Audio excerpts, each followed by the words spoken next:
This is Movies in Contemplation with Jarokk and... Oh, am I talking to you? Yeah. Hello, everybody. Welcome back. Hi, contemplators. Y'all, I switched it up on us. I did, and I have every right to do so. So, because of the fact that this movie is available for those of us with HBO subscriptions, I chose to do Mortal Kombat. We're going to be contemplating 2021 Mortal Kombat. Yes. That is director Simon McQuaid, written by Greg Russo, starring... Hell of a cast. Hell of a model American. Louis Tan, Jessica McNamee, Josh Lawson, Joe fucking Taslim, Makad Brooks, Matilda Kimber, don't know who that is, Laura Brent, Hiroyuki Sanada, and Nathan Jones. I gotta throw Nathan Jones out there. I love Nathan Jones. That's my motherfucker. Nathan Jones. Yeah. I love my Nathan Jones. He's so scary looking. Oh, God, I love... Oh, but I bet he's the nicest guy. Oh, dude. Well, that's like Joe. Like, Joe has such an intimidating presence. Yeah. In everything that he does. Like, Joe Taslim is just like... He just has this evil look about him. Yeah. But when you, like, watch interviews with him or anything, he is, like, the bubbliest fucking person that you'll see. He's got so much charisma. He's a fucking great guy, I bet. But, yeah, and I bet Nathan is just a fucking teddy bear. He's a teddy bear. Yeah, but I bet. I mean, I don't know. Again, I just watch these people in films. Right. You don't know them. I don't know them. I don't call them at home. I don't know if they have a dorsal fins. Anywho. Oh my god. So. Oh, this is gonna be fun. It is. So yeah. So we're doing Mortal Kombat, guys. Yeah, the new we're gonna one. Contemplate that. So. Hopefully, everyone gets a chance to watch this. Yeah, and right now, if you obviously fucking spoilers. Yeah, spoilers, We guys. are going in on this. So there's a lot to talk about. So let's get some of the pleasantries out of the way. The pleasantries. So we're for the wine. We're going back to one we've done before, mainly because hello, Apothic Inferno. Yes. That fucking flame. The flaming A. The fires just give me scorpion. Just gives me this scorpion motif, and I need it. That sounds like a porn name, the Flaming A. The Flaming A. Like the flaming ass. Oh. Oh, Jesus. Sorry. Is that the title, or or is that the name of the porn star? Maybe the biography. The Flaming A. Dear God. Well, obviously, we enjoyed this. It's got the whiskey in it. Oh, it does, doesn't yeah, it? It is. You can Oh, God, smell it. Yeah, I taste it now. Yeah, I remember, because the alcohol content, the alcohol percentage is pretty high. It's almost 16%. Well, this is going to be a great episode. So this is gonna be a good episode, guys. So tuck in. This is going to be a great episode. So, we got the wine out of the way. Let's move on over to the handy-dandy Shakespearean notebook. Yes! All right. We got rascally, stubborn hard, stockfish. Rascally, untrustworthy. Stubborn hard, willfully unreasonable. Stockfish, dried codfish. All right. So that's what we got. I feel like those are new. They probably are. I just opened the book. You did? And you got like that? You got that on one try? Yeah, I just Very opened the cool. book. But I never go to the back. So I went to the back this time. There you go.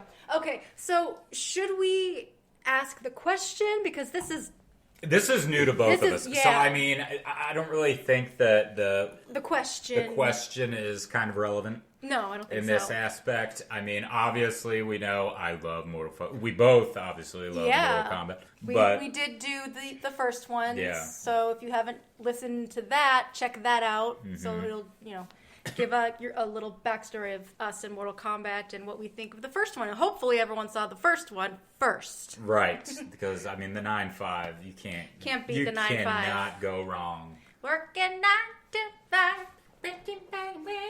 Yeah. So it was great. So no, yeah, I think we could just dive right. Okay. I think we just hit the ground running. Hit the ground running. Okay. All right. Now, this has been anticipated. We have all been waiting for the Scorpion Sub-Zero feud, I think. Like, we've all been fucking waiting for. We've gotten it in some of the shows that they've done. The shows, they did just come out with, what is it? Scorpion's Revenge on HBO as well. I just watched that cartoon. It's pretty fucking good. Essentially the same story. It just tells you more about Scorpion. Yeah, I didn't know that there really was. I mentioned it in the other episode, the original Mortal Kombat. You kind of broke that down. For me, I just always thought that they were like either related, or I didn't think that the backstory was that it was knee deep. The feuding clans. Yeah. So, God, we got it. And of course, when that 7 minutes, when they release Smart. I will say smart. Like, I was one of those that did not want to watch the 7 minutes because I wanted to be surprised. I wanted everything to be like, fresh when I first watched it. I mean, talk about 7 minutes in heaven, honey. Right. Oh, girl. But I did. I caved in, and I had to watch the 7 minutes. And first of all, how many times did you watch the trailer? Oh, well, quite a few times. Because, number one, especially after the 7 minutes. Okay. Because that's when, for me and Cream, for example. Yes. When we watched the 7 minutes together. And right after that was when the theories started kicking in the predictions. And we were like, dude, we gotta go back. Let's go back. Let's watch every fucking trailer. We were pausing. We were rewinding. We were catching. Like, there were moments, like, for example, the fight, the big fucking fight between Scorpion and Sub-Zero. Yeah. When they're fighting, we saw in the trailer, like, Cream paused it at one point and was like, dude, that's Cole in the background. Like, that's Cole. Like, he's punching at something, so somebody's frozen. And we were like, oh, God. And just all of these things, That's funny. You, were dissecting that, how my friends and I dissect TCAP. Right, yeah. I mean, pausing it, playing it again, whoa. Yeah, that's essentially what we were doing. Yeah. Like, it just was like fucking 4 or 5 hours, however long we were fucking doing it. And it sucks because we were supposed to watch it with the Creamy Strangler and other buddies. Like, they were part of our movie group. Yeah. Like, we would go to the theater together, and unfortunately my laptop was being a little cunt. But it was, and honestly, it was just. It took us a while to do it. Everybody was probably watching this movie this weekend. That's true. Who knows? I mean, who knows? Yeah. What the problem was? But yeah, that's awesome that you guys did that. Yeah. So we went ham. But anywho, let's talk. Oh God, let's go. Yeah. So the first 7 minutes. The first 7 minutes, man. I gotta tell you, fucking Hiroyuki Sanada is amazing. I absolutely love him. What do you gotta remind me, 'cause some of these people I don't recognize. Hiroyuki Sanada would he be something that I would know? So, Last Samurai. Okay. He was the, really badass one who I don't think, if I remember correctly, that's gonna have to be a picture. I was just gonna say that. But, I can't believe you haven't picked it yet. I know. I've been waiting for the right moment. Oh. See, all these movies, I'm waiting for, the right moment. Gotta be in the right mood. Yeah, I gotta be in line. We gotta have, the day we do sushi, I will pick this one. Ooh. But anywho, so he was one of the samurais who could not stand Tom Cruise's character, and he was, fighting Tom. Relatable. Yeah, so, Me, all of that. He was in, I think he was in one of the Rush Hours. Okay. But he's known. It is known. Fucking Wolverine, the Japanese, when he was the dad. Oh! He was the father who fought Wolverine. Okay. Mm-hmm. Yeah. Yeah, he's badass. So, but him in this opening sequence, when his wife starts clapping because her son was bringing the bucket, and fucking Hanzo's just behind him, just and she was like, oh, well, then they need 2 more, Mm-hmm. And then the kid was like, can I go check on my sister, father? Goes off, and fucking Hanzo just has that, like, I am so grateful for you. Like, I love you so much. Like, you are my moon. Shit like that. And then you see the clan warriors. You see a couple clan warriors walking around, and they're, swords at the ready, if you will. Kind of. Hand on the hilt. But they're just ready, So Hanzo, not having a fucking care, and, he just goes. He's like, oh, I'll go get the 2 buckets. Yeah, his guard is down. Right. And, so he goes, and then the child, the boy, is tending to his sister. And then the mom goes in and is all, oh, why is it so cold in here? And then, oh my God, as soon as you hear the screaming in the background, and then you see that sword pierce through the fucking little door. Yeah, that paper wall that they have, thing, yeah. And it just starts carving up, and you see the blood just pouring out. I was like, oh my God! And her face, you gotta give it. I do not know who that woman is, that actress. Yeah, well, I can't think of what the character's name was. I don't know what her name would be either, but the wife. I mean, she was in it so briefly, right? But she sold that shit, man. She sold the hell out of that, like, fear.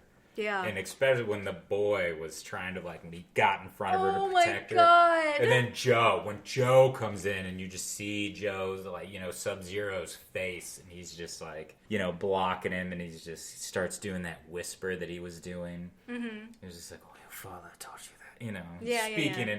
And what I liked was that he was speaking Chinese. Yes. But he could speak Japanese. Oh, right. So he chose to speak Japanese to the boy. And when it came time to when Hanzo was fighting, he was not giving Hanzo. That's right, because gave Hanzo that guessing game. Yeah, Hanzo's like, I don't know what you're saying, but know that I'm gonna kill you. Yeah. It was amazing. But so you get that, and then we have that build up, that anticipation of what the hell is he gonna do? And after rewatching it a couple times, because I did a couple times,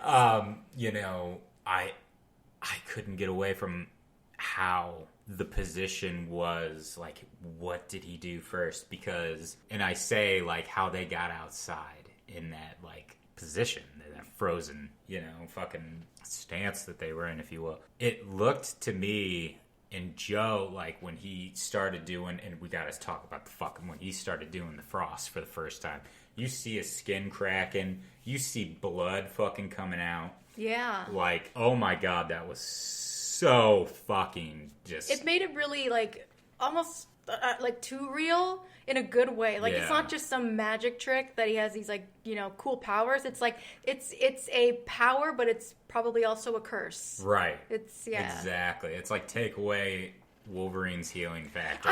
And what do we got, I was gonna reference that. Perfect. Right. So it's just like, that's essentially what we were getting. He's over there just, like, fucking constantly throughout this film, like, looking at his hands. Like, it's painful for him to do this. Yeah. So, but he has that where he's staring at the wife, and then when he does that spike through his hand, and he looks down at the boy, I think he skewered that child first, and then she was able to, like, walk outside with him, and then he did her in and then froze her right there. That's what she, like, had when they had that frozen tear and all that shit when she was holding the child, and he was just in that. That's me, because I was like, dude, he did it. He killed that. He killed that boy first. And they put the baby in the floor. Yes, before they hid the baby in the floor. Yeah, thankfully, yes. Yeah. See, I really didn't get that, but this was during the time of my technical issues. Yeah. So it looked like she grabbed the boy, turned around, and something skewed her in the back, and it got the kid too. That might have been also. I mean, that could have been how it was. I don't know, but I like your theory better because it makes... Because Joe, fucking Bihan, when he was... It makes him more evil. Yeah, because he was eyeballing that kid, man. Yeah. Bihan was... He was eyeballing that boy. So then she does that. She had enough time. She made that scream. Yeah. And Hanzo, oh my god, when he's just getting the water, and you see the they have this brand now for this film. There's a brand. There's a ticket for the tournament, if you will. An invitation. Yes. Exactly. And you see that he has it. And he puts down the buckets. He drops the 2 buckets that is the element of life. We've got that little 95, the 2. What is the element of life? He drops the water. Yeah! I love that shot, too. Look when at that. Water starts pushing down the... that was such a beautiful shot. Mm-hmm. So, he starts running in. He sees his wife. He sees his son. And, oh my god, he loses it. Like, all the fucking Lin Kuei start coming out. And he just goes to work. He fucking starts working on these dudes with his swords. And then he picks up that tool that his wife was using, that dagger, whatever it was, that she was cutting roots. As soon as I heard her pierce it into the ground and made that sound, I was like, that's going to be Scorpion or whatever, his little come here thing. Yeah, and he ties that rope to the end of that motherfucker, and he starts embedding this, and the way that he was doing that and the choreo for that, like, so... It was so brutal, but it was so beautiful at the same fucking time. Yes. Like, that is such, that's talent. To be if you can turn violence into a beautiful, fluid dance, you're doing something right. Because, I am not someone that, I don't watch, fighting, UFC stuff. I don't really like it, but I think fight choreography is very, very, very good.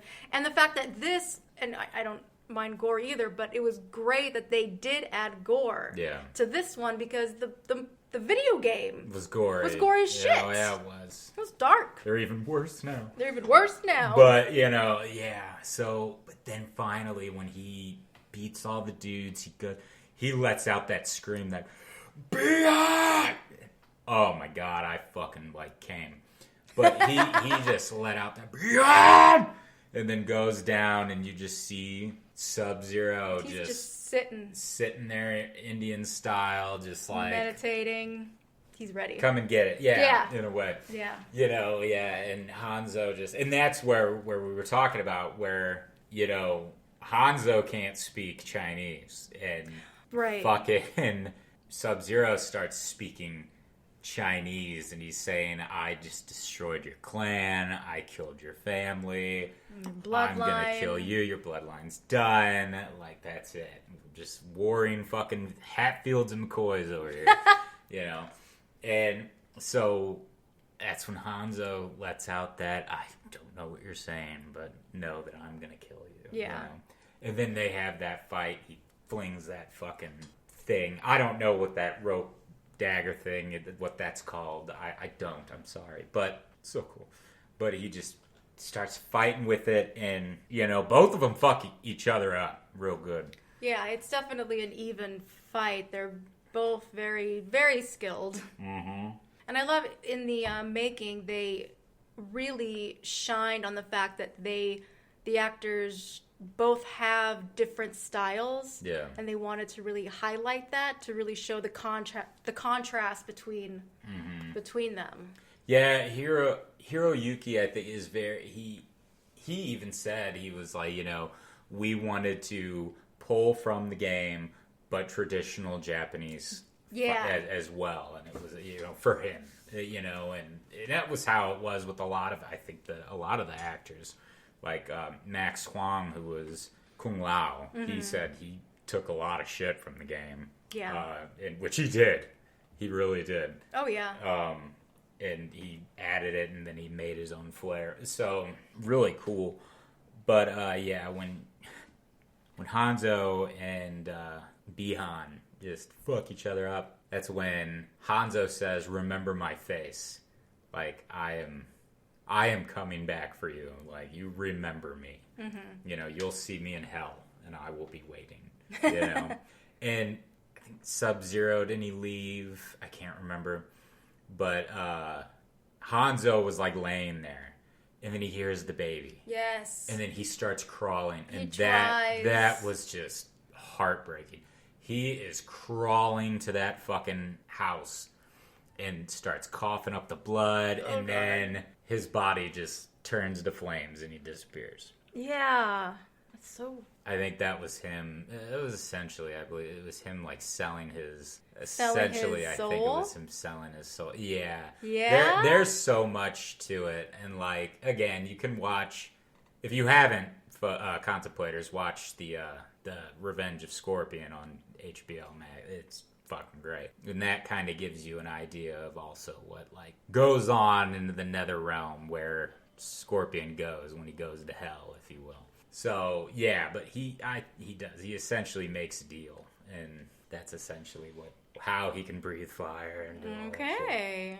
So because he becomes a specter, he becomes a goddamn vengeful ghost, if you will. You know what I mean? Yeah.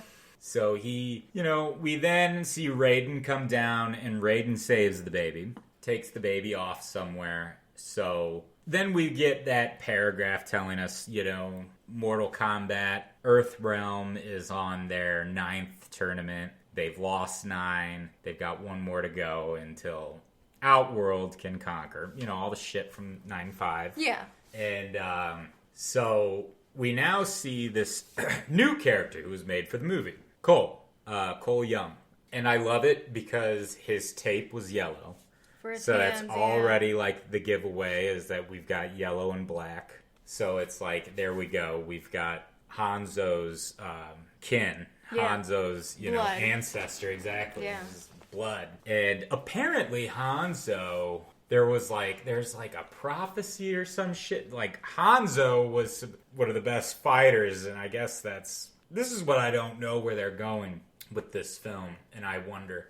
It's like, and I was kind of talking, like, I don't know, but I'm wondering for like this film, like what they're doing. Did Shang Tsung somehow or someone give Bihan his abilities? That's what I was wondering too. Like, how did he get that? Right. Because, Hanzo didn't have shit. He had pure skill. He didn't have really... I guess he did. I guess the way that he worked that rope. But, I wasn't really seeing... Do you think... Arcana that they, Do you think that was his Arcana, Bihan? Oh, I'm sorry. Bitch. Okay, I'm sorry. Yes. That's what I was thinking. No, don't be sorry. Like, that was a good, like... Maybe... But that's the thing, though. Like, but how did he... Was he able to live so long? Because he was pretty much on ice? I don't know. Right. His freezing capsule worked. Yeah, his freezing capsule worked. But, like, maybe... That's the thing, because we don't know the history of why those two were enemies. Maybe Bihan was, like... Maybe he was chosen, too. Maybe he pulled a Kano. Yeah. Okay. That's what I'm thinking. I think so, now that you're saying it. Yeah. So he probably was a fighter for Earthrealm. Yeah. Because also through this movie, we're learning a lot of these people who had the marks were killed by a lot of it. Like, they get these powers and they kind of just go crazy, is what it was sounding like, you know? You got Jax and Sonia, like, going after people and... Well, they have superhuman abilities, and they're wiped out our entire crew, and and then you got Kano, who's fucking nut. But yeah, I like that. I think you just fucking hit the nail on the head. Maybe I don't want to put a stamp on it and send it, but could be it could Well, it makes sense that would be his Arcana. That makes a lot of fucking sense because. Hanzo didn't really have one. He was just pure skill alone. Yeah. But even with all the... Did he, like, not need one? Or did he not have his yet? Did he not get it? Yeah, exactly. I don't know. Because the whole Soul Devil thing, that makes sense, but it's like he... Or maybe the fire was his... Yeah, no, now I'm, like, starting to, like, spiral. Like, what... Maybe Hanzo got a bunch because he was able to pull out that fucking thing from his armor and the skin. I don't know. He's fucking talent in a can. Talent in a can. So, yeah, but we got Cole and all the Easter eggs in this shit. Like, God love it. So we meet Cole, and he's a fighter. He's getting paid $200 to fight in some rinky-dink gym that he trains at. His wife's taping him up, and his daughter is going to be his corner man. Now, the majority of people in this film are millennials. They're in our age range. Yeah. I understand that this happens. I thought his daughter was his sister. I was taken back because he looks so young. You know what? I thought that too. She looked like she was like a sissy. Yeah. Yeah, like yeah, fucking sister. 15. However, like, yeah, I was taken, and I'm over here going, it makes sense. I mean, I guess, people have kids young. Yeah. And that is a thing. I guess for me, it was just the visual.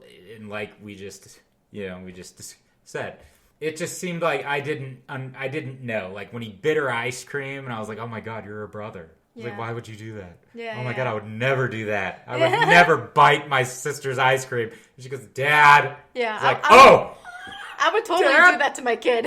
I know. I would do that too, I guess, but not like a fucking sibling. But I'm over here like, Dad.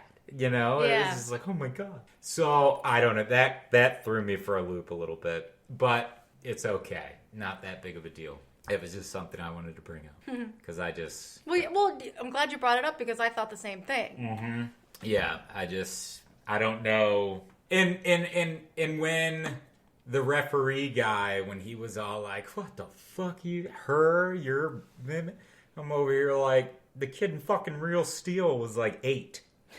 Or 10. Or however, his daughter can do it, let her do it. Yeah. So he fights, he's fighting this dude in the ring, and he's doing work. Cole was doing some work, and then the guy turned it around that he was fighting, fucked him up, made Cole tap out. Jax comes in, starts watching, and... Yeah, the daughter tries to tell him to do the uppercut. Yeah, is that what she was screaming the whole time? Like, do your uppercut, Dad? Yeah. But he doesn't do it. Right. So, all of that, we get our first viewing of Outworld, which looks so fucking cool. Very cool. And what I really love about it is I think they actually filmed on location. I think it was Australia. Australia? I think. I don't know. Don't quote me, people, but... I can see, like, the desert part. Yeah. When they're, like, when the humans go... There's a lot of Australians in this film. Yeah. I mean, but... I think. I don't know. Could be. Again, don't quote me. We've never been there, so we wouldn't. Right. Yeah. But this wasn't really. It wasn't like CGI. Like they were on location, and I was just like, thank you, God. Yeah. Give us location. And but that view of just Outworld just looked so fucking desolate. It was just so cool looking. All the statues and shit. And then we see Molina. We see Molina walking. Now, Molina is Katana's sister. That's right. She's essentially Katana's clone. She's so cute. Is what she is. I know. That was that fucking I had like girl mouth crush. for days. Who? I had girl crushes in this movie. I'm like, wow. Didn't we all? But yeah, Molina, and because she's that one race. I can't remember what it is. Baraka's race. But she's got... Baraka, that sounds familiar. He's that dude, if you recall, from the game. Hold on, let me look it up. He has that fucking toothy maw. Mm-hmm. That big fucking toothy maw, and he had the swords come out of his fucking skin. Out of his forearms. Baraka, Mortal Kombat. That dude. Ah, yes! Molina was like a clone with Katana in their DNA. DNA. There he is. I remember that one. Yeah. Okay. In their DNA. So that's why she looks like Katana. But she would always cover her face. Yes. Her mouth because of the toothy maw that she had. In this, no shame. She wore it with pride. She wore it with pride. She's got like this God love her. Fucking Joker thing going on. Like, you know how I got these scars? We learn later. And honestly, I think it is so fucking badass. That is what I wanted to reference Wolverine. Yeah. It's like, does it hurt? Every time. Yeah, her with the fucking size. Ugh. But, dude, yeah. But she is talking to Shang fucking, actually, no, that didn't happen yet. But anywho, we're talking about that right now. So, yeah. Outworld. But anywho, so going back, Cole, daughter, locker room, you know, all that. She makes him that break. Well, he's in the bathroom and sees Hanzo in the mirror. Yeah, so he gets a little flash of him like in the flames. Yeah, so he's like, oh shit, you know. And then his daughter makes them both black yellow bracelets. Put them on. Jack starts talking to him, saying some shit like fucking, oh, you fight so and so and da da da da da. Big fan, man. Hey, I saw that tattoo thing or dragon looking thing on you. I want to know what it is. And his daughter's like, oh, it's a birthmark. It's cool. Show him. And he's just like, whatever, dude. Shows him. And he's like, oh, I dig it, man. I dig it. So they leave. Jax follows them. They're getting like ice cream or whatever. And that's where we do he bites the ice cream. And it starts to snow. It starts to fucking snow in the street. And it's like, oh my God. And then his daughter is outside by herself. You see fucking icicles and frost start forming on the fucking ketchup and the mustard. And it's like, holy shit, I'd be shitting. I'd be so scared. And she's like looking in like, what is going on? And Cole's like, hon, it's snowing. She's like, what? In July? And then fucking here comes the smoke. Here comes Sub-Zero. Walking fucking down the street with his 6'5". No, he's walking down the fucking street and he just raises his hands and then the ice just comes in and he starts dropping hail. And when that one unlucky motherfucker got toasted, I was like, dude! You know, that dude got fucking splattered in the head. Ooh. And everybody's running like this shit's coming down. He's just walking badass like. Jax gets him in his fucking truck, and he's all like, get in the truck, Cole. You know, they get in. And they drive. I don't remember. I guess Jax got out of the truck because Sub-Zero found him in an alley, and he blocked him. So Jax was like, all right, get in the truck, go to this place, go to this location, and ask for Sonya blood. He also shows that he has the same mark. That's right, he explains it. Yeah, he has it on his abdomen. Mm-hmm. That's right. He explains the mark. He says, it's not a birthmark, I have the same thing. It's an invitation to something. So, yeah, he starts explaining. And then he gets out with that fucking shotgun and is all like, all right, you go, I'm going to take care of this. And Cole's like, dude, we can take him together. Like, let's do this together. And he's like, all right, you want to see your family on a slab? Get out of here. You know? So, Jax goes in. He starts hunting. He's pulling a predator here. He's pulling a predator. Pulling a fucking predator. He's going to, I'm going to have me some fun. I'm going to have me some fun. So he goes in. Stupid. I know. So he goes in and... it's so fucking... that... oh my God, when Sub-Zero just, like, goes into the doorway and all of that fucking smoke mist shit just follows him in there. So badass. So sick. Jax goes in. Their fight, that was terrifying. That was, like, a really good, like, survival, fighting for your life kind of fight for me. Like, that was very cool. And especially because, you know, Joe, he was just... so fast. He was just moving like it was like he was just throwing them and just dodging and shit. Didn't the actor that played Jax, what's his name? McCod? Yeah. Or no. McCod. Is that it? Yeah. Okay. McCod. Oh, I got it right. Okay. McCod. He was, first of all, he was really intimidated at first to fight with him because... he saw it, and I loved that. Yeah. Yeah. He said that in the making. He was like, I watched Joe in the raid, which that, I think, if I remember correctly, I think that was my first Joe Taslim because of Kareem. So the raid was also like my first introduction to Joe. Yeah. And even when Joe was fighting, like while filming, they had to tell him, hey, you need to slow down because he was so fast. We're not getting it. Yeah, we're not getting. You need to slow it down. And he said only 2 people have ever been told to slow down when fighting on film. I don't remember the second one, but he mentioned Joe and Bruce. Bruce Lee. Yeah, I think Joe was the second. Oh, okay. I thought he said. He might have. I don't know. But I bet that's what it was. Yeah. Because I'm now getting familiar with Joe's name. Yeah. So I'm thinking of and someone of course else. Joe was in Fast 6. Fast 6. Gotta love that. But, so yeah, in just that fight, and of course, they threw how Jax loses his arms. Like, when Sub-Zero's when he starts freezing Jax's shoulders and ripping the skin off.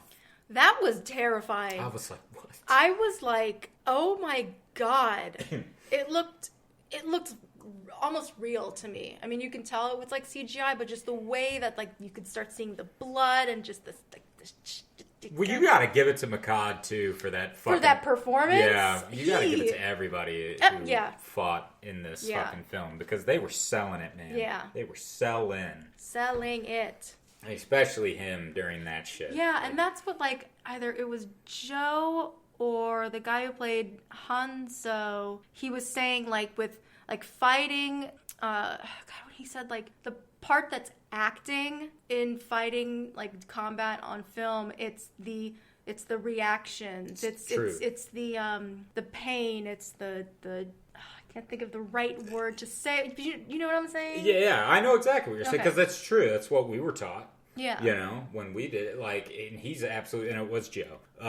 He's absolutely right. It's you, the victim. Yeah, is the seller. Yes. The person receiving the blows. Yes. You're the one that is selling that shit. Like, yes. If I get punched, I have to react. I just got fucking hit. I could stand there like the T1 fucking 1000 and take it, but it just, or fucking Nathan Jones, but it just doesn't compute. Yeah. But if you fucking hit me and then my whole head just turns and I fucking like... And you react. Yeah, and that's like, he just got his ass kicked. Like, holy shit. That's those moments that make us go, damn. Yeah, Yeah, that's what it's like the reaction. I mean, you could physically do the, ooh, but if you don't see the pain and the hurt or the frustration... And it stays.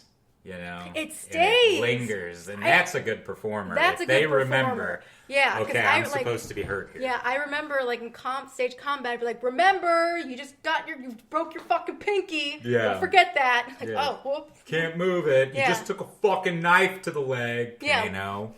Why aren't you limping, Kano? Oh, I did love Josh. I can't wait. I did love Josh. I can't wait to get to him. Yeah, Josh was great. But, anywho, yeah. So, God, we could go on. But when Jax loses those arms, and that look when he sees that shit happening. Oh, and God. then they break off, and fucking Sub-Zero just pushes him off the fucking thing. You know what I loved? Because Jax was, like, on his knees, and Sub-Zero went to, like, touch him on the shoulder. Mm-hmm. It looked like he was just going to be, like... Good game. Good fight. Yeah. No. That's fucking true. Yeah. Shoves him down, and then he also like hits himself in like the face on some type of like concrete apparatus shit. Yeah. Damn. Evil. Right. And Evil. That's fucking Bihan, man. Yeah. That's fucking Bihan. So yeah, we get that, and then Cole drops the family off, goes, meets up with Miss Blade. I love when he jumped on the car. Like, I was waiting. I was like, he's gonna do like a fucking flip. Oh yeah, we talked about that. Yeah, he's gonna do, and then he jumped on the car, and then he just did a fucking casual jump over the fence. He did do a combat roll after he landed. Yeah. But I was just like, oh, thank God they didn't have him do like a fucking flip. Yeah. That would be like that'd be cheesy. Right. I was like, oh, thank God he just did like a basic jump over the fence. Yeah, I mean, it was graceful. He definitely kicked up that back right leg. He sure did. It looked very dancery, like a little floor work we would do in jazz class. Right. And then he gets in, and Sonia starts to kind of beat the shit out of him. And she's like, who are you? And he's like, my name's Cole. Jack sent me. Goes in this shithole of a place, sees all this military crap, and then sees all this Mortal Kombat crap. Yeah, it's like one of those that meme of what's his nuts and Always Sunny with the conspiracy shit. Yeah, it's very Charlie. Charlie's under that. It's real, man. It's Mortal Kombat. Yeah. God, yeah, that's Sonya's name is Charlie. I need to make something of like that. Yeah. Sonya Blade. It's Mortal Kombat. Somebody man. please put her fucking face. I know. I need to learn how to do shit like that. I know people that can do it, but I need to learn how to do shit like that. Yeah. Okay, so I want to talk about Jessica as Sonya Blade. Yes. Damn. Yeah. She was everything that I wanted the original Sonya Blade to be. Mm-hmm. She was thin-framed, but girl had strength. Yeah. She had the proper build to the shit that she was doing. I believed it. Mm-hmm. Her fighting was like aggressive, but like graceful at the same time. And from what I saw and heard, like the director, someone, maybe the stunt people, she did her stunts. Yeah, she did some of them. That freaking barrel roll flippy shit. Mm-hmm. I mean, she was on strings. She did that wire work. She was on wires, yeah, but still, she did that shit. Yeah. And she's fucking strong. I really did become a fan, because Sonya Blade really wasn't a character in like the movie or the video game that I necessarily liked. Yeah. I liked her because she has that struggle of what we learn about her. Right. And she earns her shit. Yeah. Like she wanted to be a chosen. She wanted to be the one. Yeah, she wanted to be a chosen. And see, I was thrown for a loop. I thought like they did that good. I thought that it would have been Jax who would have just been like the going for a free ride, if you will. Like Jax is just wrong place, wrong time, free ride shit, you know. Yeah. I thought it would have been him. I didn't think that Jax would have been the one to have the mark or be invited to the tournament. I just thought it would have been Sonya. That was a very nice, interesting surprise. Yeah, it was nice to be something different. I mean, I'm not going to go on the high horse of like, oh, of course it's the female.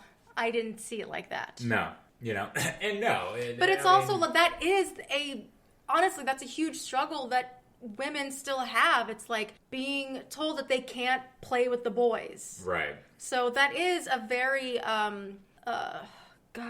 words, relatable thing for a woman that has to go the extra mile, has to really push herself even further just to be invited to play the game, to be invited to, play with the boys. Yeah, and it's nice to take us away from the common you killed my partner revenge thing that we had. With the original. Yeah.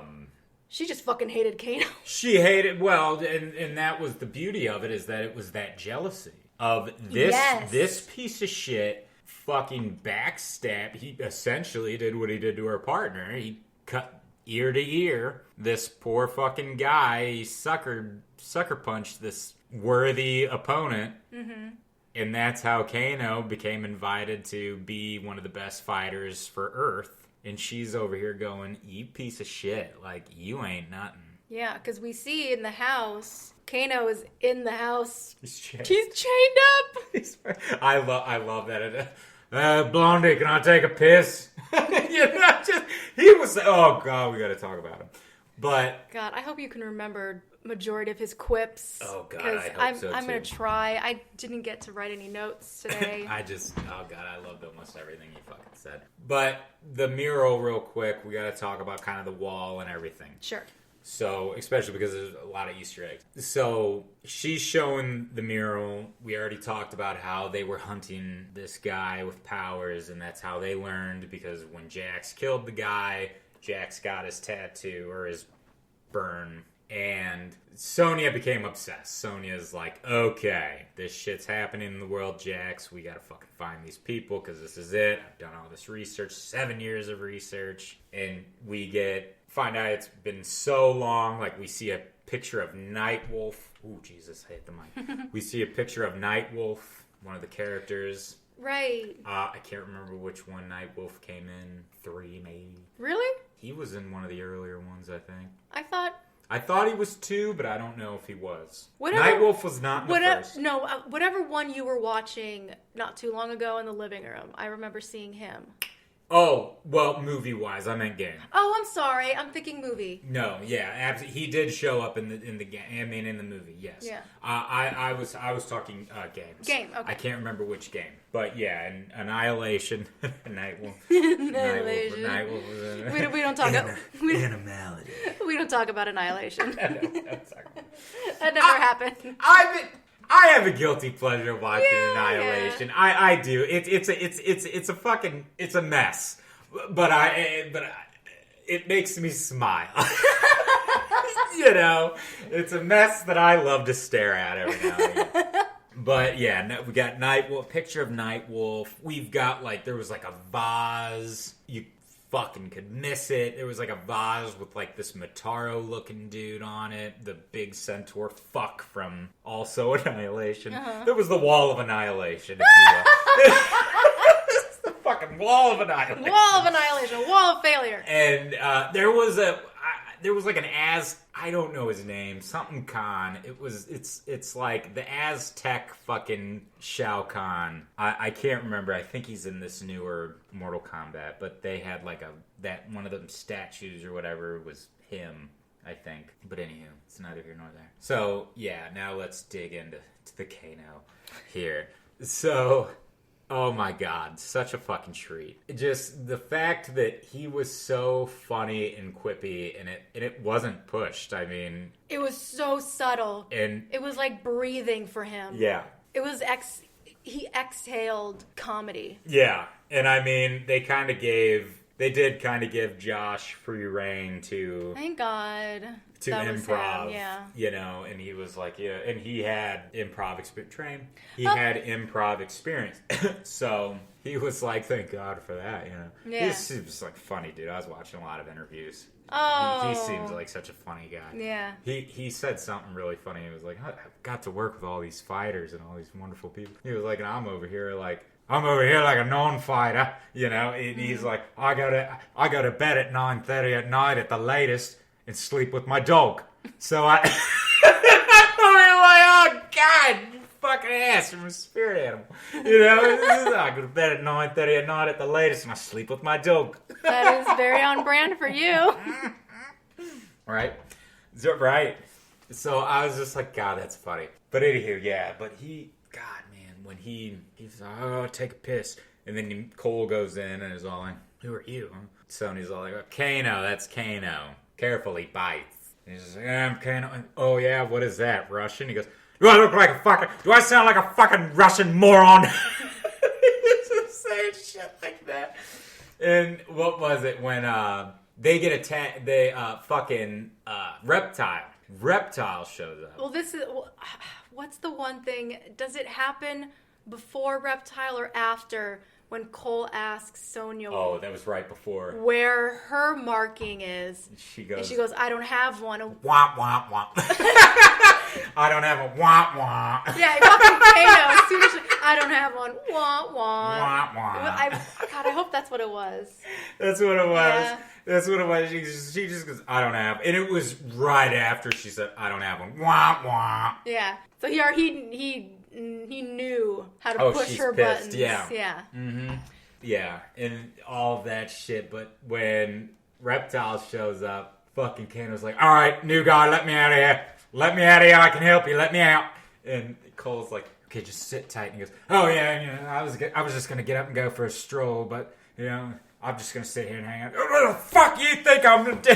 He says some shit like that. Oh yeah, no, I was just gonna sit here for a while. Just smart ass. And that was cool. I really liked this bit with Rep. Yeah. Now, this is gonna chime in with a lot of things, and I get it. We were short for time. I probably would have liked to have seen the movie. And this is me. This is my personal opinion. I think that a lot of the fights were a little too short.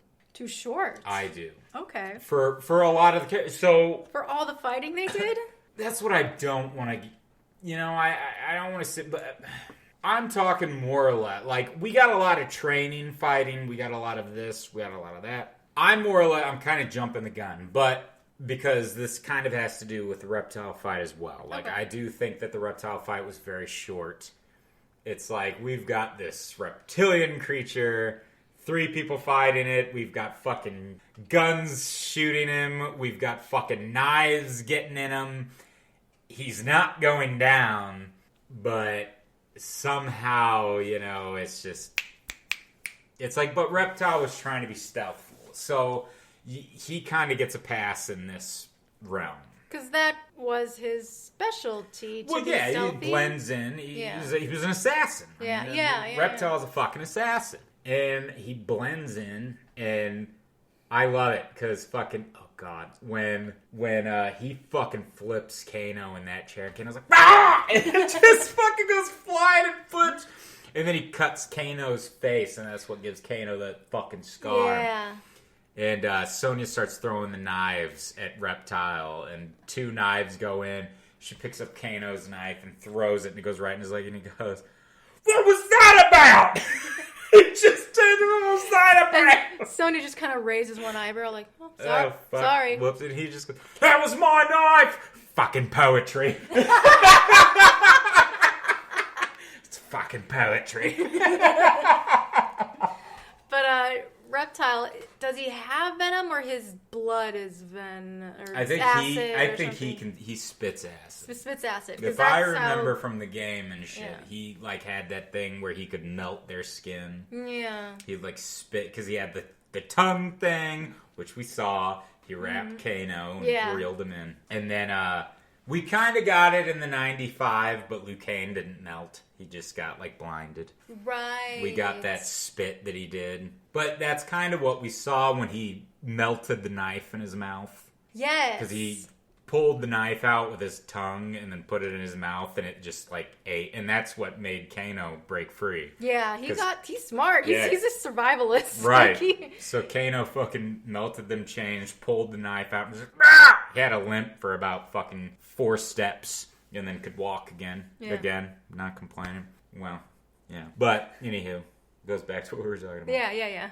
But, so he's doing all that, and then Reptile comes out and is fucking up Sonia and Cole. And then Kano grabs the flare. Cole's like, grab a flare, Kano. Kano grabs a flare, pins it to fucking Reptile, and starts chasing him around the sledge. I loved it. He's just like, all right. He's just running around with a sledge, and then Kano gets dragged in. Reptile's about to fucking bite Kano and eat his fucking head. And then Sonya does that move, where she does this flip thing, stabs him in the heart.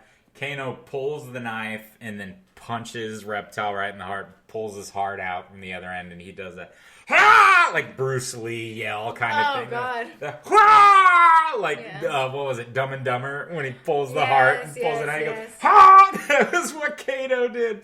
He's just like, Kano wins, you fucking beauty. Yeah. Oh, it's great. So, yeah, they fucking kill him, but Reptile managed to destroy all of the fucking shit. So Kano's upstairs in the kitchen while Sonia and Cole they walk into the house, and Kano's just drinking a beer, fucking sketching him pulling the heart out of a fucking reptile. And she's like, "Oh, make yourself at home." "Oh, I did. Yeah, your beer tastes like shit and you're almost out of it." And then he's like, "What are you doing over there?" Like, "Oh, I'm sketching. It's my little Kano sketchbook." Might make a graphic novel. Might make a graphic novel, yeah. And he's just like, "Oh, you're a little fucking out there." "Well, a lot of the best artists are, mate." So, yeah. And then they have this argument of Sonia's like, "We need to get to the Temple of Raiden." Kano's like, "Oh, I've run guns out there in that way, so I know where it is." She's like, "You know where it is?" And he's like, "Yeah, the locals talk about that shit all the time." And he has a friend who flies a plane, not really that big of a deal. But they go in the air. They parachute out. And he pushes Cole out, and he's like, "Welcome to Air Kano. Please lift your food trays." Yeah. "Everybody, I'm back," and he's like, "All right, thanks for the shitty flight," or some shit like that. He pushes him out as Sonia's trying to teach him how to do the shoot, and Sonia's like, "Are you fucking kidding me?" And he goes, and he just like, what did he do? Did he blow her a kiss or something? He's just like, "All right." Something like that, yeah. Something. He did something to her and just jumped out backwards. Yeah. And Cole's freaking out. And they land, they start walking, and Kano's like, "Oh, I'll take another break. Oh, I'll take another break." He's like, oh, was it the beer? And he's like, listen, and I do love it. And Kano's like, he was like, oh yeah. He was like, let's look at the tally, shall we? All right. He goes, first off, I got us here. I know where to go. I got stabbed in the leg by you on purpose. He's like, and I killed the lizard thing. So I think I'm in charge to be the navigator or some shit. And then Sonia steals the compass. And here comes Liu Kang. He goes, oi, all right, MC Hammer, that's far enough. Because of Liu Kang's pants. He calls Liu Kang some funny shit. It's like, it's very like, he knows his pop culture. Yeah, he does, doesn't he? But we do get a nice short little fight between Sonia and Kano. Yeah. Very good. Very, very good. You know, that's all I want to say. She got him. She got him. And that was when Kano was even like, you know, do it. Do it. Kill me. You want this mark so bad. Just take it. And that's why he said, that's why you don't have the mark, is because you don't have some type of word he said. I can't remember. You don't have the mongrel. Yes! He said you're not mongrel enough. Yeah. Because Kano is mongrel enough. Oh, yeah. He's dirty. He's dirty. He's dirty. He'll, whatever he's got to do to survive or get what he wants, he's going to fucking do it. Yeah. Sonia's got a code. Yeah, well, she's a soldier. This moment. Exactly. Yeah. So, yes, we meet Liu Kang and... He blows Kano with the fucking fireball. Kano's like, whoa! Oh my god, he was like so fascinated with that shit. Fucking Liu Kang's like, I'll take you to Raiden's temple. And Kano's like, oh, fuck the temple. You just shot a fucking fireball out of your hands. He goes, does that mean I'm gonna get fucking superpower? He was like, is that what's gonna happen? It is, isn't it? You know, and he's freaking, he's a kid on Christmas. What did he say? Liu Kang walked up to him and put his hand on his shoulder, and he goes, what the fuck? Yeah, he just, hey, Liu Kang, really slowly. He just goes, don't worry, you'll be ready. And he just goes, what the fuck? He just looks down at him. The timing is so good. She's like, what the fuck is he touching me? What the fuck? And then he touches Sonia, and Sonia's just like, whatever. But Sonia loved it because Sonia was like, oh, all right, I'm part of the band. I'm going to get to fight too. Right. I'm going to get to train. Because Liu Kang thought Sonia was one of them. So, yeah, I mean, it's a human. They managed to get there, so right. Of course, yeah. So they're going to go to some, like, training ground. Yeah. The temple. Or they something. get to the temple. And I love how simple it looked. It wasn't like... And I guess, Raiden's temple, or the Temple of the Gods in Annihilation, it was a temple built into the mountains, but it looked like a temple like this just had 3, like, openings. And it was very just natural. Yeah. And I liked that. I liked that this temple was legit underground. And they go in, and Liu Kang opens the fucking door. Kano's like, oh, what are you going to do? Open a door that isn't there? He goes, all right, that was impressive. They just walk in. And Kano starts stealing shit. Of course. And again, these are heirlooms from Mortal Kombat, games and whatnot. And of course, we had katanas at one scene. We see katanas fans. Love those fans. Yeah, we see katanas fans. So, yeah, they meet Raiden. Raiden is not impressed. Yeah. Raiden is like, the fuck? This is what I have to work with. Somebody who doesn't have the mark. Somebody who doesn't believe in himself and is pretty much just pathetic. And another guy who's a backstabbing piece of shit who doesn't deserve to have the fucking mark. And I love Kano after he called the other two out. He goes, oh, what about me, Gandalf? He's like, what about me, Gandalf? And he electrocutes fucking Kano, and Kano goes flying. And then when Kano gets back up after fucking Raiden said whatever, he goes, all right, what'd I miss? Oh, so funny. It was so funny. And, but yeah, then they go out and, Sub-Zero shows up, breaks in, and, yeah, man, fucking Shang Tsung, Sub-Zero, and, can't believe I keep forgetting her, Molina. Mm-hmm. Shang Tsung, Sub-Zero, and Molina storm the fucking place, and Liu Kang tries to head off Sub-Zero. And I love when Sub-Zero fired his fucking frost. Liu Kang goes flying, and you see Joe just start sprinting in the background. Very fucking like that Friday the 13th, running. Like, walking, running. Yeah. As soon as he fires that fucking ball, he just starts sprinting. Yeah. And it's like, fucking Liu Kang's like, whoa! And then that's where fucking Kung Lao shows up. He does that iconic Kung Lao fucking teleport. Yeah. And, fends off. And Liu Kang's like, oh, I'm so glad he made it, cousin. Yes, cousin. He has the hat. Kung Lao is badass. He is a badass. He's fucking badass. That fucking hat. I know Kano's killing me. You wear a fucking hubcap. Yeah, but, because of a sombrero. Yeah, but... shove it so far up your ass you're going to speak Spanish. Yeah. Yeah. Oh, God. My dialect for it is off. I can't do. No, you're all right. I'm probably going Cockney. It doesn't matter. But, anywho. So, when I did Cockney, I did Australian. When I did Australian, I did Cockney. It's fucking but it's so funny. So, anywho, yeah, they have that standoff. Raiden fucking makes some shield. So, I guess we could kind of go on a little bit, skip ahead. We kind of got this training shit going on here. We find Jax. This is where I'm kind of like, I don't know. Like, I guess I kind of get it. Because I think Jax, if I remember correctly, he did have regular arms. I think it was very Colossus with his arms. I think he could, like, make it appear. I don't know. I don't remember. I remember Jax from Mortal Kombat 2. And I think he already had metallic arms in Mortal Kombat 2. The game. Yeah. I don't know, really, for the more recent games, if he has like this Colossus X-Men thing where he has regular arms but he can make his arms be metal, kind of like what he did in this one. Yeah, except he lost his arms, which I did like that he lost his arms. Then we've got those little dinky little Tinker Tailor arms. Tinker Tailor arms, and I guess it kind of makes sense the way that they did it. It just was kind of like, these are like monks with no technology who just put robotic arms on a dude. But they kind of get a free pass, I guess, because Liu Kang was like, we went to the other realms and got this shit from the other realms. It's like, okay, we didn't go to Earth, so I guess that makes sense. Cause good job covering your ass on that one. Yeah. Oh, the other realms are more...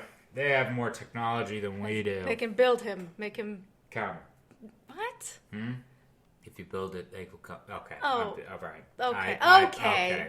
Yeah. We can make him bigger, stronger. Isn't that the Bionic Man or something? I don't know. We can rebuild him. Make him something. I was fucking thinking a goddamn Field of fucking Dreams, and then Why? Because we can build him. If you build him... They will come. No, that doesn't work. I already know. I already fucking know. Doesn't work. I know. All right. Okay. Well, we know Sonia, she did think that she was going to get to train, but they were like, Yeah. You don't have the mark. Not. You can't do it. You can stay here, but you can't train. Yeah, you're not worthy. So she was babysitting Jax. She was training Jax, if you will. Fucking getting him back into physical therapy. Yeah.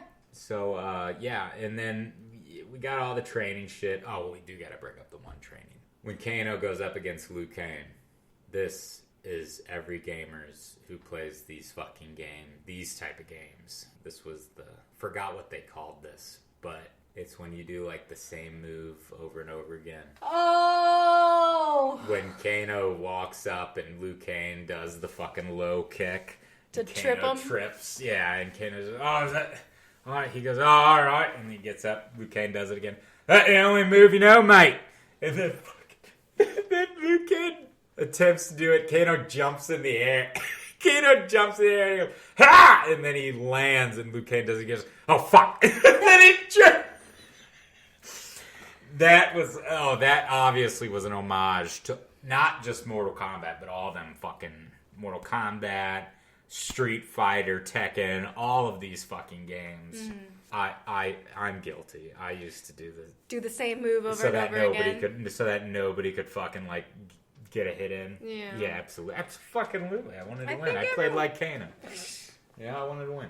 But God, were you saying? Oh, I think I did that too. Oh.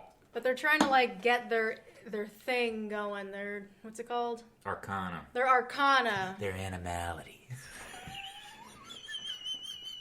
Their Arcana. Your animality. Why? What? I don't get it. Animality. The fucking that bullshit turned into an animal thing that they did in Annihilation. Oh. Regain your animality. Oh. God, I'll freaking... Which they added into the game. And I don't know why they put that in the movie, because I don't think it really did well in the game. It was just an idea, and they went with it. And then they added it into the movie, and it was just like, It worked for Nightwolf. Yes. In the movie. I mean, when Nightwolf becomes his fucking wolf, and then he's all like... turns into a fucking werewolf-looking bastard. But then it was just like... Liu Kang turned into this weird dragon wolf. I don't know. Enough. Back to that. Enough of that. So getting off the rails here. Arcana. The magic. The magique. So. Well, they're doing training. I have a little, I don't want to call it like a problem, but there's something about Cole's character, that type, that really tends to annoy me sometimes. It's always the one that has the most potential, but he's held back by something. Mainly, it's always himself. He's the one that holds himself back, and sometimes it just takes forever for them to finally come into their own. It's just like, all right, come on, like, okay, this guy's just gonna be a little bitch the whole time. Right. You know, I was talking to the boys about this. And I don't know from like other people, I don't know how people are going to take Cole. I didn't mind him. I agree with you 110 fucking % on what you're saying, because I feel the same. Especially later on, it's like, okay, dude, like, you were so negative this entire now all of a sudden, like, you're the chosen one. Get out of here. You know what I mean? But that happens in know. other films. It's like, I know. I mean, I get it. Like, he has heart. Yeah, his like, partner might as well have been killed. And he's getting revenge. I don't know. What? I'm kidding. I'm saying because it's that I'm making a joke based off of that's pretty much always used. It's always the partner got killed, and that's who I'm avenging. Yeah.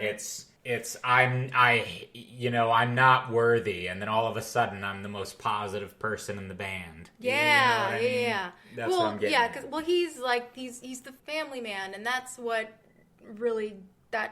drives him. Mm-hmm. You're safer without me, but I'm gonna leave, and you're gonna get captured. Yeah. It's just so they're not after you; they're after me. Like, oh my God, they are after you. Then why do you keep coming back? Right. Exactly. And your family's like that.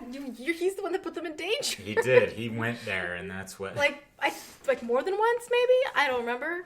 No, well, Raiden sent him back, and I feel like, honestly, I kind of do feel like Raiden did that on purpose. Yes, absolutely, he fucking did. He knew. Raiden knew that would happen. Knew that would happen. That's what it would have been. That's what. Kano. It took Kano to get pissed off. Exactly. Look, do you want to go there? Want to go there? Yeah, we'll go there. Fuck everything else. Well, what else is there? There really is nothing else. I mean, we're done. We'll go to the dinner. We'll go to Kano. There's the training, and then we don't need they're not. Yeah, they're not really doing well. Yeah, they're not all necessary. kind of like, you know. Yeah, they're just training, and that was something I guess I could have lived a little bit without. Was all the training shit. Like I feel like that was kind of what cut us short with the real fights. The real fights between the villains. Yes. You know what I mean? The counterparts. Yeah. Oh, I feel like the training shit took us away from that. Yes. Because I wanted more of that. Yeah. I wanted more opposition fighting. Yeah, and sometimes movies do that too, where it's like, why are we focused so much on the training? Yeah. Rocky.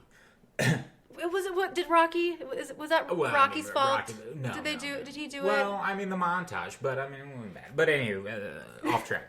So, yeah, the dinner thing. So Kano, when he finally when he's all like, oh yeah, top knot, pass me an egg roll, and he starts making fun of Jax and he's one of those guys that can give it but he can't take it.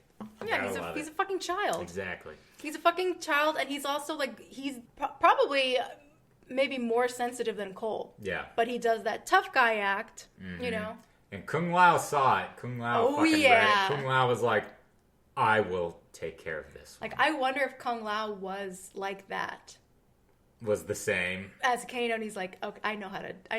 I'll do this because this is what I needed. I needed that.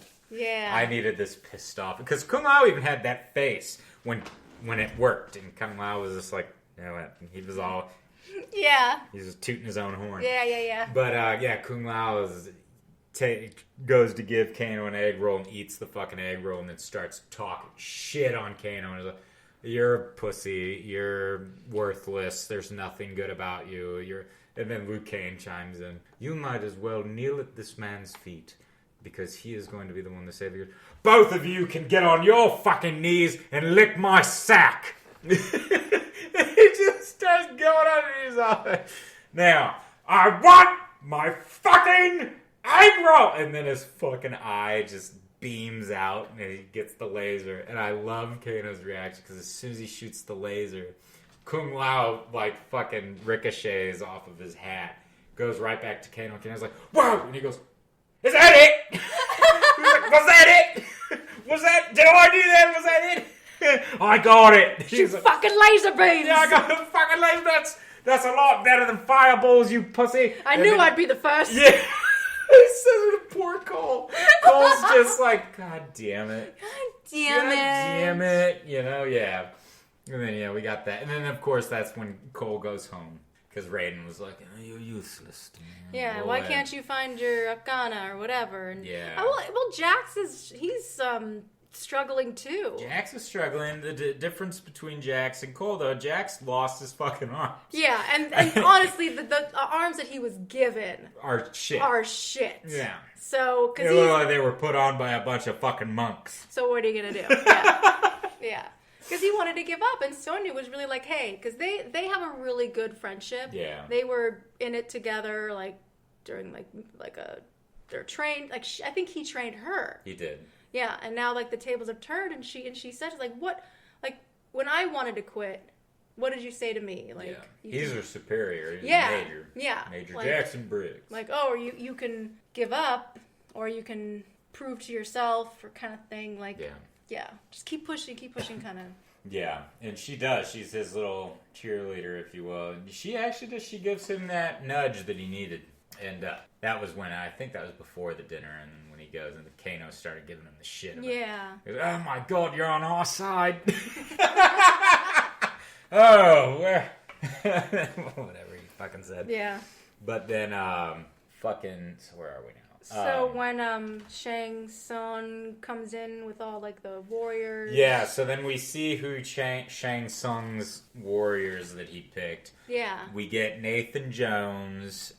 He plays Reiko, who's a character, and I think he's only in a couple games, Reiko. But he is pretty much this guy with a big hammer, like Nathan Jones. Molina, we get some flying Cabal. chick. Yeah, she's also not really. I think she's only in like one game or two. I don't think she's Natara. I don't think she's that big of a villain character. I don't know, but I will say Cabal. Whoever played the voice, it's Damon Harriman. Mm-hmm. He was my favorite. I don't like. He had like the same type of like. He kind of had like the Kano thing going on, but something about it was more dry. Yeah. And because the actor that did his voice, he has a thing for. He's the perfect Charlie Manson. Yeah. He plays it twice. Once in Once Upon a Time in Hollywood, and then another time the show Mindhunter. Right. But that it's almost like the fuck. The fuck. God, you know how we're watching The Nanny? Mm-hmm. It gives me like the Butler vibes. Oh yeah. He's sassy. Oh, I love Niles. Oh god. Niles, Love Niles. yeah. Hop on. But less like the less sophisticated one. But yeah, his right. And Cabal was my favorite. I find that because Cabal's he was a good guy. Like Cabal, I don't know if they changed anything, but Cabal was a fighter for Earthrealm. Like he was a fighter for Earthrealm. So I don't know really when that changed in the games, if it did, or if they changed it for the movie. I don't know. Yeah, but he gave Shang Tsung... He told him about Kano. He's like, he gave him the idea because obviously he was an Earth guy because he knows Kano. That Kano, I believe that is true, that Kano did do something to make Cabal be fucked up. Well, he said that. Yeah, exactly, in the movie. Yeah. I almost had a thought, but that wouldn't make sense. Like, Kano did something, and that's why Cabal is in all that suited iron up. lung thing. Yeah, essentially. So, yeah, Cabal's got, like, this... But Cabal knows Kano, like you're saying, and they use that. They use Kano's greed. They use everything against... Yeah, his survival tactics. Right. I'll fight for the one who's gonna win, not the one that's... Yeah, because he was like, yeah, you guys are a bunch of fucking... This isn't gonna work. You're all fucked. Yeah, you're all fucked. And that's... Shang Tsung played that. So Kano was the one that destroyed the shield and got him. And then we also got Goro. I do have to say this. I don't know what they're doing with that. Meaning? I don't know why they chose to bring him in for this. I think because he's such an iconic villain, isn't he? In the game, like he's such a visual. Like when you think Mortal Kombat, a lot of people do think of Goro as like a villain. But he's the champion of the tournament. He is the champion of the tournament, and we just killed the champion of the tournament.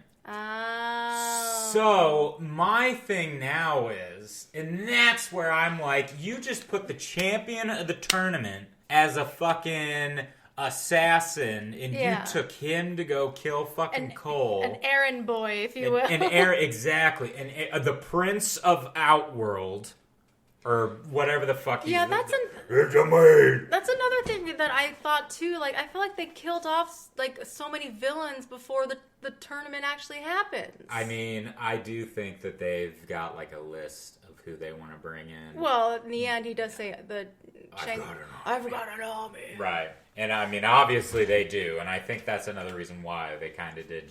They were like, and they did. They kind of chose some of the lower of the characters for this one. I mean, minus Molina. And Goro, and I guess Goro. And Goro, but that I don't understand. But again, at the end, that weird shit where we see Sub-Zero and Goro disappear. But that's what makes me go, so what? Now what? Like, are you going to make... Because we know, moving ahead a little bit, well, a lot of it, but we know that Sub-Zero becomes fucking Noob Saibot. Because when he dies, he comes back as Noob Saibot. So what the fuck are they gonna do with Goro? Is he gonna come back as fucking what's that one? There's a like, I think his name's Kentaro. He's like this Goro with tiger stripes. Ooh. And I'm like, is that what we're doing now? Are they gonna, when he comes back, is he gonna come back as fucking Kentaro? Or is he going to be fucking Goro, like, resurrected? I don't know. But I just would have rather not have had Goro. Yeah. I would have saved him for the tournament. I get it, like what you said. Yeah. Fan favorite. Everybody wanted to see what we could do with, CGI Goro. Mm-hmm. I think it should have waited. That's me. Yeah. No, I agree. Yeah. I agree. But, yeah, he gets sent to... And we should have got Kevin Michael to do the voice again. But I guess let's get to that, well, I guess the fight. If you want to talk about the whole fight or just the Goro part, because that's when Cole does his thing. Yeah, because we're getting short on time. We're getting short on time. But anywho, well, we could just, we could make the fights as short as what they were. But because they were, like, again, but I already kind of touched base on it. Like, I don't know. It was almost like they were all barely in the film. Like, when Reiko and Molina were fighting, it was just so quick. It was like And then we don't even know, like, they pretty much did 2 hits on everybody, and then it was like, oh, okay, that's it. And you said it earlier, you were like, why did Jack say I've got a score to settle with Reiko? Yeah, there really was because all Reiko pretty much did was hit him with the hammer, and Jax just went flying, and that was essentially it. There was no fight. There was no, like, oh, yeah, he kicked my ass. No, man, he pretty much punched you like he was Vegeta, and you were Kakarot and went fucking flying. Yeah. But, anywho, yeah. But we do gotta talk about, we do lose Kung Lao in this. We do. Which is fucked and sad. He does get a good kill with fucking what's-her-nuts, the wing bitch. He does. That is actually one of That's his... That's part of the game, right? I think so. That is one of his fatalities, is that fucking hat is like a fucking table saw. Yeah. It just cuts through her. Can you explain Cole getting his Arcana? What is it? Because in my mind, first I'm thinking, at first I didn't know that the whole thing with like Scorpion and Cole, like there was a part of me that was thinking, is that what Cole's going to become? Yeah. But he gets this like golden looking armor. Is he like metal? How Scorpion's like fire, like these are, and like Sub-Zero's ice. Is Cole like metal? It was giving me a like Mr. Bronze vibe from the Man in the Iron Fist. Like I was really confused with. Well, it looked like his bracelet from his daughter. It looked like his bracelet kind of made that armor. Oh. So, I don't know. Now, I believe there is a character in Mortal Kombat who has, like, an ability where he can turn his skin into, like, a rock, I think. It's essentially like what Cole does, but it's not rock. It's exactly. Yeah, what he I know. has It's like a copper kind of whatever. It's some type of metal. It's something that when it is struck, yeah, the more that it is struck, the more that it is hit, the more powerful it becomes. Yeah. He is essentially the fastest fucking tank. Cole is essentially the tank of the party. Cole is the tank? That's what it looks like, because fucking when Goro was beating the shit out of him, his armor was, like, strengthening. And that's what made him get those fucking bladed tonfas. You know? Because that Goro was hitting him so much that his shit started glowing, and then those bladed tonfas come out. God, and I had something about... Yeah, that's probably what it was. Because I thought that he had something to do with almost like an avatar thing, where he can control metal, or he's able to manipulate metal from his fucking thing, and that forms his little, like... I don't know. I think that was just what was going through my mind at the time. I think it was the bracelet. It had something to do with it. Like, I mean, I think that's adorable. Because Goro was attacking and gonna kill his family, and that's what ignited him to get his thing. Yeah. Shout out to his fucking wife for that axe swing too. Hell yeah. She's like, fuck this. Yeah, she fucked Goro. And then he got man when he was beating shit out of that truck. That was pretty badass. But yeah. I liked that bit with Goro. I don't think Goro should have been fucked that bad. I don't think he should have. If you were gonna put him in, you shouldn't have it shouldn't have been how it was. Right. So they choose now. This is where Cole goes from being zero to hero, just like that. But so he goes back and he tells Raiden and all them after Kung Lao gets killed. He's all like, "Well, why don't we separate them? And they don't want a tournament, so let's make them fight like it's a tournament." And I did like that they put some of the maps from like games in there, like where Reiko and Jax were fighting was like an iconic map, I think. Yeah, and also Jax, he did get his. Yeah, Jax got his big arms. He got his big arms, trying to save Sonia, because Sonia was under a rock or something, and that was a cool moment. Yeah, and he picked it up and fucking threw that bitch. Yeah. And and when Sonia was fighting Molina was like, "Oh, you're not worthy," and Molina just left. So, yeah. So they all fight, and this is, the petty shit. They all pretty much win just like that, yeah. The fights were very... Cabal was probably the longest fight with all, which is rightfully so. Cabal's a badass character. Yeah, I will say I love the moment with Molina when we actually got to see why she has such a blood on her cheeks, like this scar. It's when she opens up. Yeah, when that shit breaks. It breaks the corners of her mouth. That's why it looks like that, because that fucking shit rips open her skin. You think that shit's ever gonna heal if she keeps doing that? Right, no. Right. It's like picking at a scab like you like to do all the time. Mm-hmm. It'll never heal. Nope. I love my wounds. But, yeah. So, they all win. I mean, we could just say it. They all win. And Cole was like, well, we'll save Sub-Zero for last. We all take Sub-Zero together. Well, Sub-Zero is one step ahead. He kidnaps Cole's family. He takes him to the gym, freezes the fucking gym, makes it his environment. And he teleports to where Cole is, has his daughter's bracelet, freezes it, breaks it, and then goes back into the portal. Cole runs into the portal without anybody else. But also, Raiden gave Cole the little gardening tool that his ancestor had, and it still had the ancestor's blood on it. Mm-hmm. So he's got that behind his... Yeah, it's in his back pocket. In his back pocket, if you will. Right. And he goes, sees all the ice and shit. He sees his daughter. He sees his wife. They are frozen. And they start fighting. They start fucking fighting. Sub-Zero's fucking him up. And Cole pulls out the scorpion dagger, tries to cut fucking Sub-Zero. It ain't doing shit. Yeah, it's not even piercing the armor. Right. And then Sub-Zero takes it, tries to stab fucking Cole. Cole grabs the blade, which we needed to happen because apparently Cole's blood needed to be activated. Yeah, it was very Catelyn Stark. Exactly. In the first, when the assassin tried to kill Bran. Right. She's grabbing that blade. Because the blood of Hanzo was still on that blade. Yep. And he needed, I guess, his ancestor's blood. And then as soon as fucking Cole's blood touched that blade, fire started coming out of it. And Sub-Zero's like, I'm going to end the Hasashi line with you or whatever. And he goes to stab him. And then fucking that's when the dun, dun, dun, dun, dun, dun. And then we get the fucking scorpion fucking pierces his ass.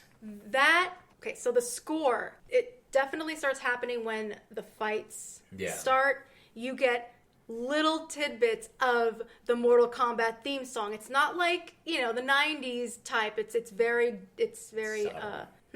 Subtle. It's very subtle. And then as the movie gets towards the end, it's like, because we were wondering, are they going to do the fucking song? They got to do the song somehow. They got to do it, man. Oh, and they give us little breadcrumbs here and there, and then they finally fucking throw us the whole fucking basket. They throw us the whole caboodle and at the end, yeah. So Scorpion shows up, and now he is fighting Sub-Zero, and his armor is so fucking badass. Yeah. And he takes over for Cole. He's fighting, and then Cole runs and is trying to break his family out of the ice. I will say my first reaction to that was, wait a minute, isn't this supposed to be Cole's moment? Yeah. But no, because this is Scorpion. Scorpion's moment. This is his revenge. Exactly. Cole's journey has just begun. Oh, yeah. And this actually... It's his enemy, This is it, exactly. Yeah, it's the revenge. The Lin Kuei are fucking... Yeah. Lin Kuei and Hasashi's, man. Yeah. I tell you. They were at this war. fight. It's the best. It's the best. This is the best fucking This is the best fight, and I'm glad it wasn't super short. Mm-hmm. It could have been longer, absolutely. This is why, and again, I stand... I'm glad that at least the Scorpion Sub-Zero fights were long, because the beginning was, and this one was of all the fights, these ones had to have been. They had to have been. They're all over the fucking poster. Mm-hmm. Exactly. It's like some movies do that where they plaster some face, and then they're barely in the movie. Mm-hmm. This was great. Yeah, and I loved it. I loved the fucking shit. Like, of course, it's a lot of shit that we see in the trailer. Yeah, and you know what? Like, remember when we did the original Mortal Kombat movie, and I was gushing over Sub-Zero, and you were talking shit about... I stand by it. Which I get. I got you on that. Yeah. How do you think this Sub-Zero did? Did he do... I feel like he did pretty much what you wanted him to do. Well, again, I've been stroking fucking Joe's dick this entire fucking movie. I've pretty much been stroking everybody's dick this entire movie. But, yeah, I mean, I thought Joe was amazing. I don't mean Joe... Yeah, he was great, but I'm talking about the character. The character? Sub-Zero, and the way that he used his ice ability. It wasn't, because remember, you just like, all he has is that one ice move where he just does like an ice ball, he does something. Like, he doesn't really use his ice ability for anything else but a final blow. Oh, well then, yeah, no, I thought that this worked, because this, difference. So, that Sub-Zero, 95 Sub-Zero, was I'm going to freeze everything and make it all end real quick. Yeah. 21 Sub-Zero is I am going to fucking torture everybody, make them all fucking feel pain first, and when I have them pretty much dying, I will then make them a fucking living statue of ice. Like, that's the difference. When he does the hail thing in the beginning, the Jax thing where he's pulling the fucking skin... He is torturing his fucking prey. He is a cat playing with a fucking mouse. Like, that is essentially what this Sub-Zero, Joe's Sub-Zero is this one. The 95 Sub-Zero was, all I have to do is freeze you and that's it. Like, then game over, man. Yeah. No, I really loved this Sub-Zero. And especially because... when he made his sword, which was brought into one of the games. Ooh. When they started, like, bringing in weapons and shit. Like, yeah, his sword, he fucking makes this frost sword, this ice sword, and that's what he's fighting fucking Scorpion with. Badass. Oh, and when they show in the trailer, when what was pulled out of Sub-Zero? Was it, like, blood? No, it was pulled out of... It was pulled out of Scorpion. Yeah, it was Scorpion's blood, and fucking Sub-Zero froze a dagger of Scorpion's blood and fucking stabbed him with it. Yeah, oh my God! And then that's when he made that wall of ice and then threw Scorpion through it. Yeah, that was my favorite part of the trailer because, oh my God, that's fucked up. You just got stabbed with your own blood icicle. Yeah, that was like one of those fatality moves. I don't know if that was one from the game, but that was essentially what we were like getting with that. I think what we were getting. I mean, again, Scorpion's fucking already dead, so I mean, nothing you can do about it. But yeah, it was just so badass. That was badass. I loved that too. But what I really loved with this fight was when Scorpion throws Sub-Zero. Well, first off, I want to talk about the get over here. I was hoping you would do that. Well, I want to talk about the get over here because number one. So I remember when the trailer first came out because it wasn't long ago. Everybody was making like a big fuss because, and I'm pretty sure it was Hiroyuki Sanada because the get over here was very like, it was very Japanese. It was very, it was not Ed Boon. Right. It was not Ed Boon. That's all I can pretty much say. Which is and fine. Everybody was throwing a fucking fit. They were like, oh my God, it sounds like shit. You can't even tell. Like, da-da-da-da-da. And I get it. You want Ed Boon to do the fucking get over here. I get it. I liked the fact, for myself personally, and I already know you stand with me, I liked the fact that we had Scorpion do it in his own dialect. Yes! And they changed it. They changed it for the fucking movie. Fucking movie, yeah. You pussies. You motherfucking... What do the kids call them now? Simps? Oh, you got little crystals? I got crystals, but what the fuck is a simp? I don't know. These kids are like simps and senpai. I think it's an anime thing. Oh. Yeah, no, I agree. You fucking pussies. I know this was a movie for the fans, but honestly, like, I don't... Oh, I said it to you, but I don't want to say it on here. No, don't. Okay. So, no, don't. But it's, yeah, I mean, it was just... And it was a choice. I mean, they didn't even do it bring the original guy back. Huh? That wasn't Ed Boon, is that his name? No, that wasn't Ed Boon. No. I don't think that was Ed Boon. I don't know who the fuck that was, but that was just like, I don't know. But that wasn't Ed Boon's Get Over Here, and it wasn't Hiroyuki Sanada's, I don't believe. I mean, I know it wasn't, but I don't know. It was different. The trailer was a different Get Over Here from what we got in the movie. And we watched the trailer. Yeah, and we liked the trailer version better. We liked the trailer version better. Because it sounded like Hiroyuki Sanada. Yes.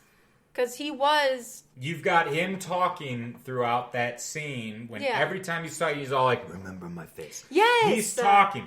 That was... And then the Get Over Here was very, like, crystal clear, pure English. Get over here! Like, boom. Bullshit. It wasn't like, I'm a Japanese person... human trying to speak in English that is not my first language. Exactly. He didn't come into the film as Scorpion. Right. He came into the film as fucking Hanzo. As Hanzo. Yeah. So I thought it was really great because it's like, oh my god, the part of him that's still human, even though he's speaking a different language, but it's like his voice. Right. I don't know. And it would make sense to do the Get Over Here because he's in America right now, I mean, he's in Chicago or wherever he is. I don't know where they are. Could have picked up some new languages along the way during his stay in hell. Yeah, a lot of people are in hell. Thousands of years he was down that motherfucker too. But anywho, I thought was one of the better moments. What I thought was one of the better moments was when he goes down and he sees Hanzo, Scorpion, sees Cole's family frozen, and it takes him back to his, and he... in his head, you could see that Scorpion's thoughts were you are going to continue to do this to my fucking bloodline as long as you live. Like, you are going to be freezing my entire family and put everyone, my blood, in fucking risk. Yeah. Like, you read that like a fucking book. Absolutely. And it was amazing. I love that moment, especially how Hiroyuki Sanada, fucking just his eyes reading that shit. Yeah. With just a mask, too. Right, yeah. You only really see his eyes for the most part. He'll take his thing off, but he has a reason to do it. It's not just like, remove the mask, whatever. Yeah, so him and Cole fight Sub-Zero together, and that was really badass. And then... finally, Scorpion gets the final blow. I mean, he melts the ice and burns fucking Sub-Zero like a motherfucker. And Sub-Zero, long live Lin Kuei. Scorpion tells Cole, what'd he say? Like, take care of my bloodline or something like that. Something along like that. Line. And he goes back. The fire fucking teleports him out. Raiden shows up. Raiden and fucking Shang Tsung have a powwow. We already talked about how Shang Tsung pretty much is going to resurrect Goro and Sub-Zero, and Raiden talks about how now we need to get more fighters. Yes. I'm going to get us more fighters, and we're going to be ready for this tournament because it's coming. Bless you. So Cole is all like, oh, who's the first? And here it is. We get it at the end of the film. Cole's talking to the fucking gym owner and is all like, no, I'm going to Hollywood. Why are you going to Hollywood? What are you going to Hollywood for? Not what, for who. Yeah. And then we see the poster. Citizen Cage, Johnny Cage, fucking yeah, bitch. Yeah. And that's the end of the fucking film. Yep. And I'm excited because it's like, okay, so maybe the next...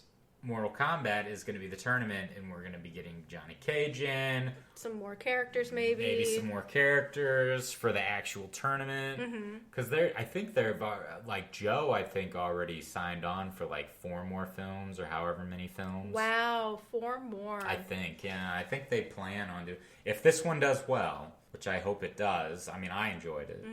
So, yeah. But anywho, that's Mortal fucking Kombat. That's Mortal Kombat 2021. 2021. So, we don't really have it, but why the fuck not? Would you watch this film without me? Yes. Fuck yeah. I said no to the first one. Yeah. But this one, I think I would. Yeah.